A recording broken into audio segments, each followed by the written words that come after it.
संस्कृताय विद्यार्थियों, आज हम कक्षा 8 की रुचिरा पुस्तक के प्रथमा पाठा सुभाषितानि का अध्ययन करेंगे। सुभाषितानि बच्चों, सु धन भाष, यहाँ पर भाष धातु है और सु उपसर्ग लगा हुआ है। तो सु का मतलब होता है सुंदर, अच्छा, और भाष का मतलब होता है बोलना, सुंदर बोलना या अच्छा बोलना। और चूंकि ये बहुवचन में बहुत सारे हैं तो इसलिए तानी बहुवचन का प्रयोग किया गया है। तो सुंदर बातें, यहाँ पर इसका अर्थ है सुंदर कथन। पहला श्लोक है, गुणा गुणज्ञेषु गुणा भवन्ति ते निर्गुणं प्राप्य भवन्ति दोषा सुस्वादुतोयाः प्रभवन्ति नद्या समुद्रम आसाध्य भवन्त्यपेयाः। यहाँ गुणी व्यक्ति के गुणों के विषय में बताया गया है कि किस प्रकार जो गुणी व्यक्ति होता है उसके गुण यदि गुणी व्यक्ति के पास रहते हैं तो वो उसमें गुण बने रहते हैं, और निर्गुणी व्यक्ति को प्राप्त करके वो गुण भी दोष बन जाते हैं। गुणा गुणज्ञेषु, गुणज्ञेषु मीन्स गुणी व्यक्ति, गुणों को जानने वाला। गुणी व्यक्ति में गुण गुणा भवन्ति, गुण होते हैं, उसके गुण माने जाते हैं। ते निर्गुणम, और वही गुण निर्गुणम, निर्गुण व्यक्ति को प्राप्त करके, यहाँ प्राप्त धातु है, ल्यप प्रत्यय लगा है, तो प्राप्त करके दोषा भवन्ति, दोष हो जाते हैं, उसमें वही गुण दोष बन जाते हैं। सुस्वादुतोयाः, इसके लिए उदाहरण दिया है नदियों से प्राप्त होने वाले जल का, कि सुस्वादुतोयाः, सु यानी कि अच्छा, स्वाद वाला जल। नद्या प्रवन्ति, नदियां प्रवन्ति में उत्पन्न करती हैं, नदियां अच्छे मीठे स्वाद वाला जल उत्पन्न करती हैं। लेकिन वही जल यदि जब समुद्र में आसाध्य में पहुंच जाता है तो भवन्ति अपेयाः, अपेया मतलब ना पीने योग्य हो जाता है, क्योंकि समुद्र का पानी खारा होता है, इसलिए वो किसी उपयोग में नहीं होता है। जबकि नदियों में वही पानी मीठा रहता है, और वही नदियां जब समुद्र में पहुंच जाती हैं तो वो भी ना पीने योग्य हो जाती हैं। ऐसे गुणवान व्यक्ति में जो गुण होते हैं वो उसमें तो गुण बने रहते हैं, लेकिन वही गुण यदि किसी निर्गुणी व्यक्ति को प्राप्त हो जाते हैं तो वो दोष बन जाते हैं। दूसरा श्लोक है, साहित्य संगीत कला विहीनाः साक्षात् पशु पुच्छ विषाणहीनाः तृणं न खादन्नपि विमानाः तद्भाग्येयं परमं पशूनाम्। अब यहाँ मनुष्य की विशेषताएं बताई हैं कि मनुष्य किस प्रकार से अपने को श्रेष्ठ बनाए रख सकता है। तो साहित्य संगीत कला विहीना, साहित्य संगीत और कला से, विहीना मीन्स रहित, मनुष्य पूंछ और विषाण कहते हैं सींग, पूंछ और सींग से, हीना मीन्स रहित, साक्षात पशु है। यदि कोई मनुष्य साहित्य संगीत या किसी भी कला का ज्ञान नहीं रखता है तो वो मनुष्य कैसा है, जैसे पशु के समान है, और जिसके केवल सींग और पूंछ ही नहीं है। तृणम न खादन्नपि जीवमानः, वह तिनका यानी घास न खाते हुए भी जीवित है। यह तद्भाग्येयम परमं पशूनाम, पशूनाम बहुवचन में है, पशुओं के लिए यह बहुत भाग्य की बात है, परम सौभाग्य है। क्योंकि यदि मनुष्य सब कुछ खा लेता है, लेकिन यदि वो घास भी खा लेता तो पशुओं के लिए बहुत कठिनाई हो जाती, क्योंकि कुछ पशु केवल घास ही खाते हैं। एक बार फिर से देख लीजिए, साहित्य संगीत और कला से रहित मनुष्य साक्षात पूंछ और सींग से रहित पशु है। वह घास ना खाते हुए भी जीवित रहता है, परंतु परम पशुनाम, पशुओं के लिए यह परम सौभाग्य की बात है। लुब्धस्य नश्यति यशा, कृष्णस्य मैत्री नष्ट अक्रियस्य कुलम अर्थ परस्य धर्मः विद्या फलम व्यसनिना कृपणस्य सौख्यम राज्यम प्रमत्त सचितस्य नराधिपस्य। यहाँ बच्चों केवल नश्यति एक क्रिया का प्रयोग किया गया है, ये क्रिया सबके साथ लगेगी। तो सबसे पहले शुरुआत है लुब्धस्य यशा नश्यति, लुब्धस्य यानी लालची व्यक्ति का यश, नश्यति मीन्स नष्ट हो जाता है। पिष्णस्य मैत्री नश्यति, अब पिष्णस्य मैत्री के साथ में कोई क्रिया नहीं है तो यहाँ यही क्रिया सबके साथ जुड़ेगी। तो पिशुनस्य मैत्री नश्यति, पिशुनस्य यानी चुगलखोर की मित्रता नष्ट हो जाती है। कोई किसी की चुगली करी आता है बार बार तो लोग उस पर विश्वास नहीं करते, फिर उसकी मित्रता नष्ट हो जाती है। नष्ट अक्रियस्य, यहाँ पर क्रियस्य दिखाई दे रहा है आपको, लेकिन यह क्रियस्य नहीं है, अक्रियस्य है। नष्ट अक्रियस्य कुलम अर्थम परस्य धर्मः। जो अक्रियस्य, क्रियस्य का मतलब होता है कार्य करना और अक्रियस्य का मतलब कार्य न करना। कार्य न करने वाले का कुल नष्ट हो जाता है।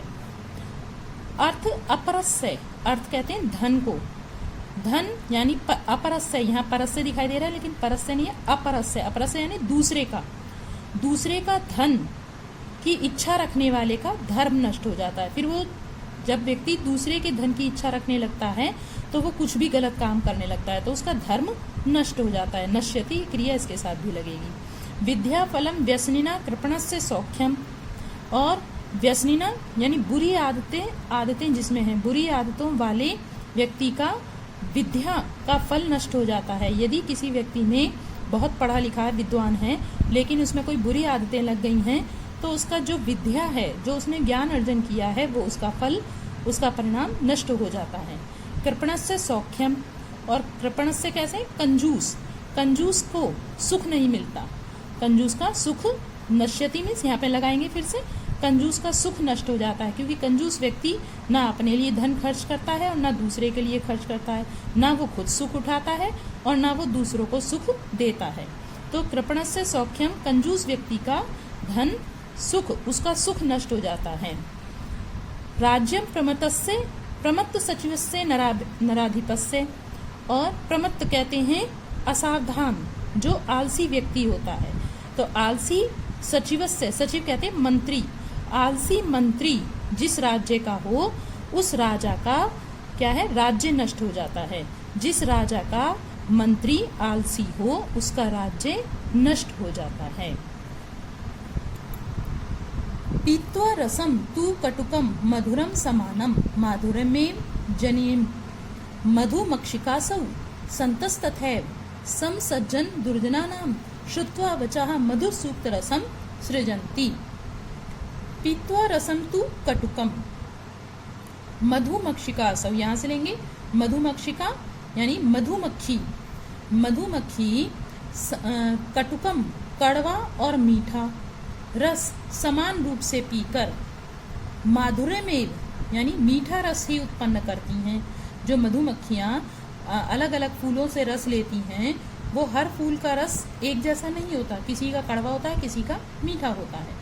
लेकिन जब हम शहद पीते हैं, शहद का सेवन करते हैं, तो वो शहद कैसा होता है, मीठा हो जाता है, उसमें कड़वाहट नहीं होती।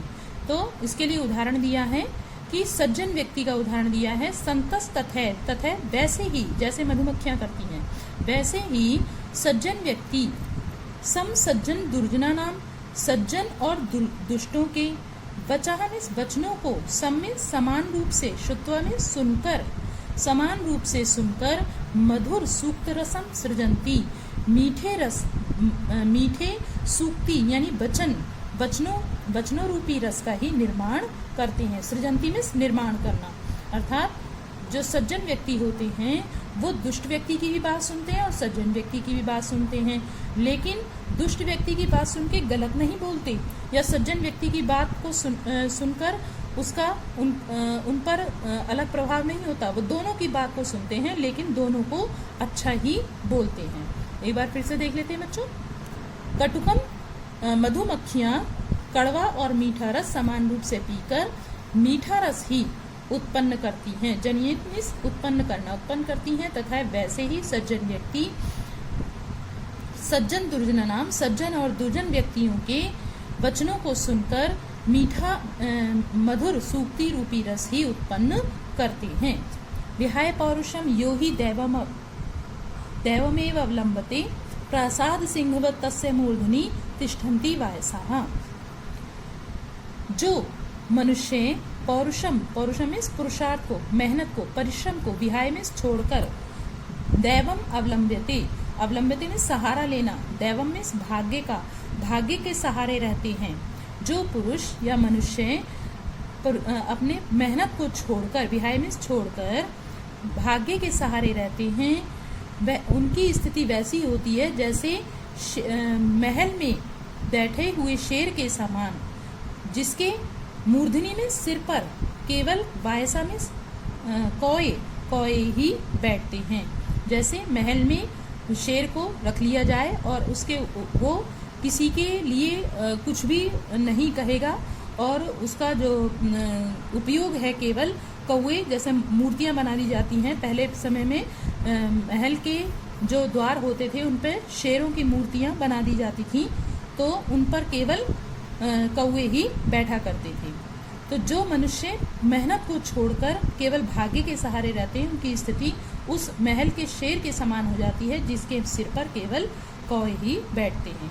पुष्प पत्र फल फल छाया मूल वल्कल दारू भी धन्या महिरुहेभ्या येषाम विमुखम यान्ति नाथिना। वृक्ष हमें क्या क्या देते हैं, देखिए, पुष्प यानी फूल, पत्र पत्ते, फल, छाया, मूल यानी जड़, वल्कल यानी पेड़ की छाल, और दारू भी मतलब लकड़ियां। इतना सब कुछ वृक्ष हमें देते हैं। वृक्षः महिरुहेभ्यः का मतलब वृक्ष, धन्य वे वृक्ष धन्य हैं, येषाम विमुखम यान्ति नार्थिना जिनके सामने जाने पर याचक, अर्थिना में चाहने वाला, जो कुछ चाहने की इच्छा से जाता है खाली हाथ नहीं जाता है।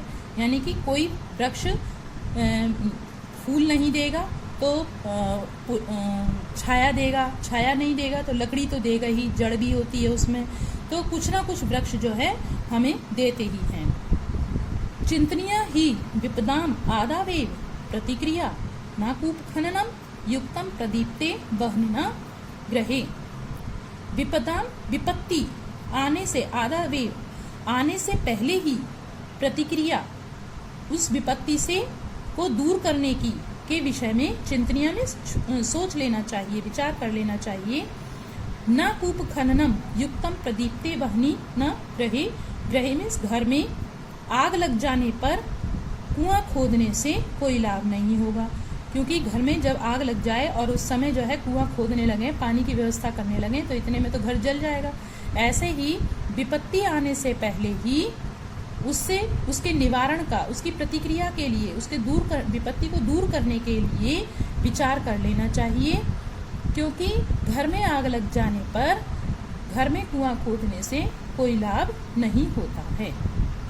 अब इसके शब्दार्थ देख लेते हैं। गुणज्ञेषु गुणियों में, सुस्वादुतोया स्वादिष्ट जल, प्रभवंती निकलती हैं या उत्पन्न होती हैं, समुद्रम आसाध्य, समुद्रम धन आसाध्य।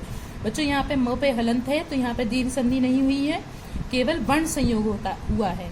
जब सामने स्वर हो और व्यंजन में हलंत लगा हो तो वहाँ संधि नहीं होती, वहाँ वर्ण संयोग होता है। ये इसमें म में आ स्वतः ही जुड़ जाएगा, इसे वर्ण संयोग कहते हैं। समुद्र में मिलकर या पहुंचकर, भवन्ते अपेयः, भवन्ति धन अपेयः, ई के स्थान पे यहाँ या हो गया है।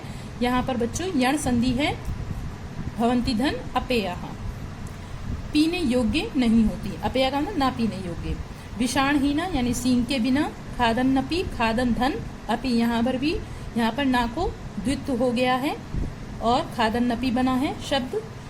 खाते हुए भी, जीवमाना जिंदा रहते हुए, पिशुनस्य चुगलखोर या चुगली करने वाले की, व्यसनिना बुरी लत वाले की, नराधिपत से, नरधन अधिपत से, यहाँ पर दीर्घ संधि हुई है, रा में आ है और आगे आ है तो दोनों मिलकर दीर्घ हो गए हैं। राजा का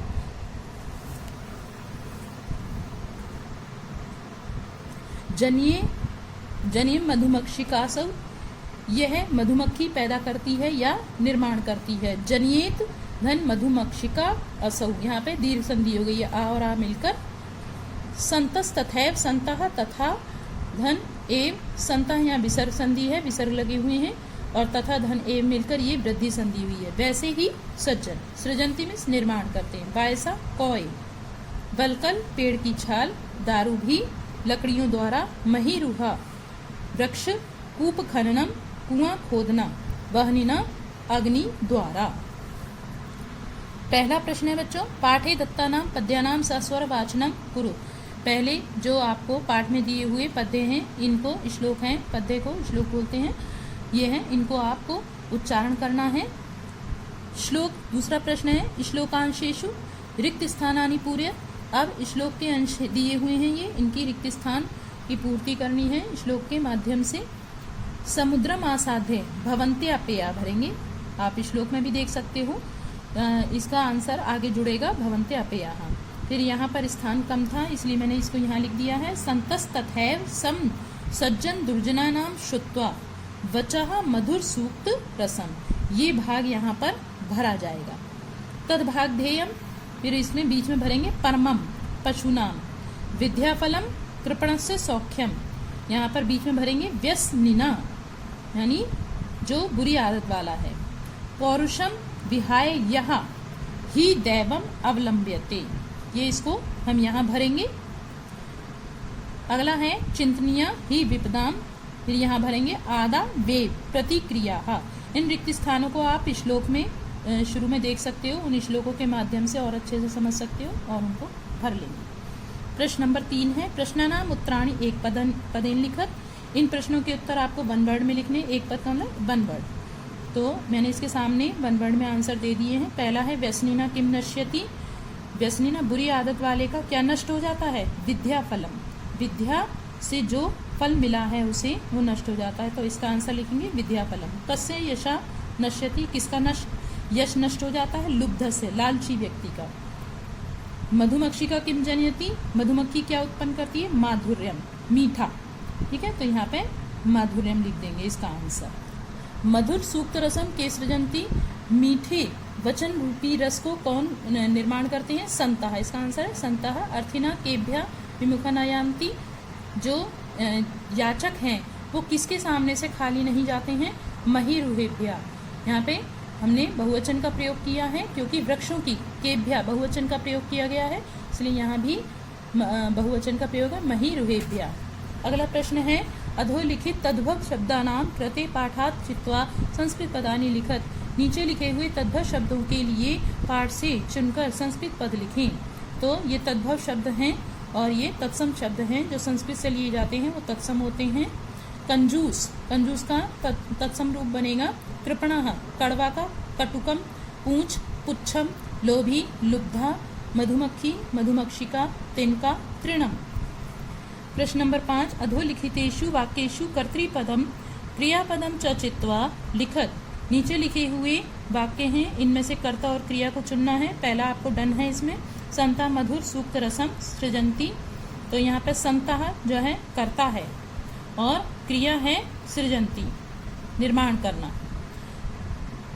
क नंबर है निर्गुणम प्राप्य भवंती दोषा, निर्गुण व्यक्ति को प्राप्त करके दोष हो जाते हैं, जो गुण हैं वो दोष हो जाते हैं। तो यहाँ पे निर्गुण व्यक्ति जो है वो करता है और क्रिया क्या है? भवंती। गुणज्ञेषु गुणाः भवन्ति, गुणवान व्यक्ति में गुण ही होते हैं, तो जो गुणवान व्यक्ति है वो करता है और भवंती क्रिया है। मधुमक्षी का माधुर्यम जनिए, मधुमक्खी माधुर्यम यानी मधुर रस को ही उत्पन्न करती है, तो यहाँ रस को उत्पन्न करने वाली कर्ता कौन है? मधुमक्षी का, और यहाँ पे जनिए क्रिया है। पिष्णस्य मैत्री यशा नाश्यति, जो चुगलखोर व्यक्ति है उसकी मित्रता उसका मित्रता और यश नष्ट हो जाता है, तो यहाँ मैत्री जो है कर्ता है और नाश्यति जो है क्रिया है। ठीक है, मैंने यहाँ भी लिख दिया है। नद्या समुद्रम आसाध्य अपेया भवंती, नदियाँ समुद्र को प्राप्त करके ना पीने योग्य हो जाती हैं, तो कौन कर्ता कौन है? नदियाँ। यहाँ पर नदियों के लिए बात कही गई है, तो यहाँ पर नद्या कर्ता है और भवंती क्रिया है। प्रश्न नंबर 6 है रेखांकित पदानि आधृत्य प्रश्न निर्माणम कुरुत। रेखांकित पदों का को आधार करके प्रश्न निर्माण करना है।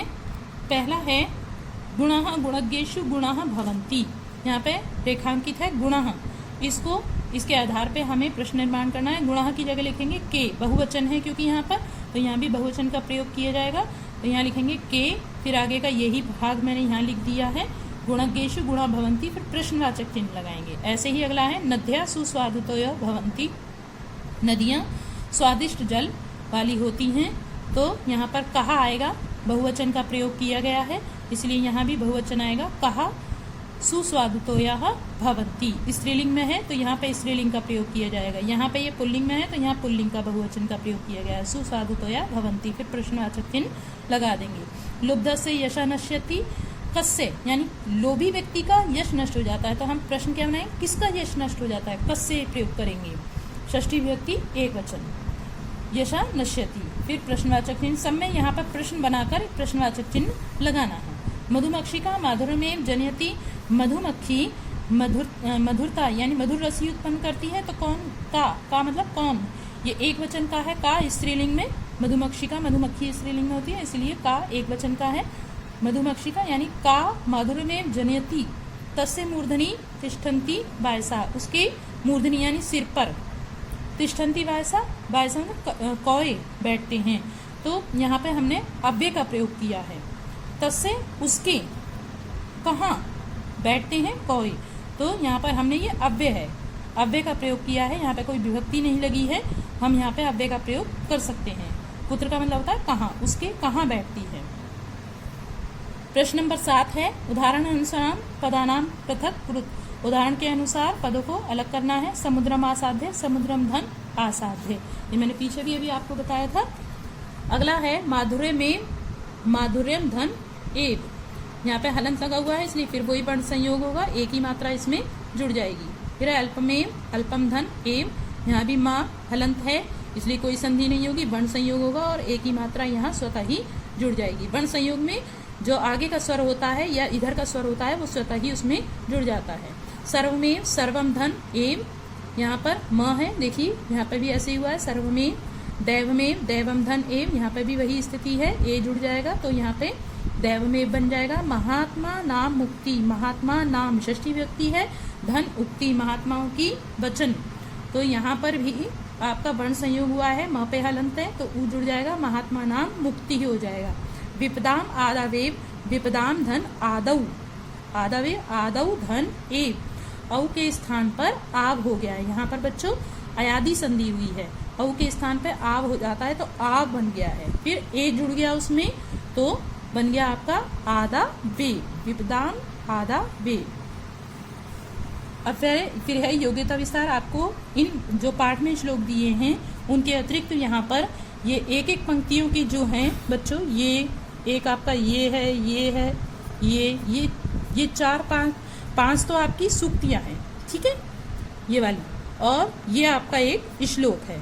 आप अतिरिक्त श्लोक का भी यहाँ से ज्ञान अर्जन कर सकते हैं, और ये भी आपका एक श्लोक है। 1 2 3 4, ये तो आपकी सूक्तियाँ हैं, ठीक है, सूक्तियाँ यानी सुंदर कथन, और एक ये और एक ये आपके श्लोक हैं, ठीक है। श्लोक पूरे दिए होते हैं, सूक्तियाँ केवल एक पंक्ति में दी होती हैं, तो याद कर लेंगे। अब आपका ये पाठ पूर्ण हुआ, धन्यवाद।